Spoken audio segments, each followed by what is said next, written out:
In theory, no? In Yes. theory, Yeah. Bong Ed, no? In principle, di ba, under a presidential form of government, there are separation of branches, di ba? And there are checks and balances, no? But, in reality, in real politics, yan yung tinatawag nating political myth, di ba? Yung political there you go. That's legend, the di word ba? for it. Di ba? So it's a myth, di ba?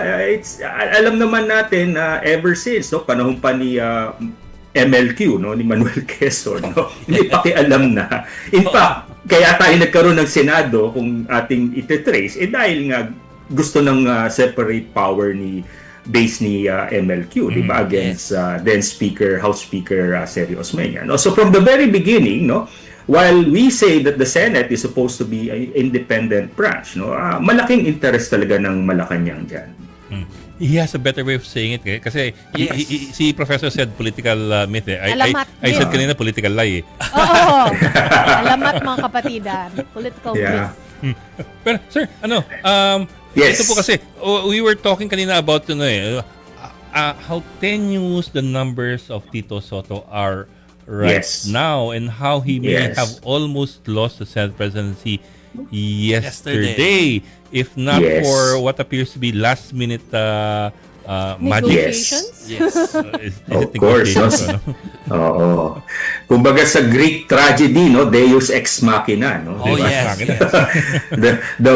The machines of the gods, no? Kumbaga, rescued Senate President Tito Sotto. But of course, no, all of you are veteran observers of Senate power plays in the past, no? And we all grew up watching all of these power plays through the years, no, through the decades, no. And kaya nga talagang ganyan, no.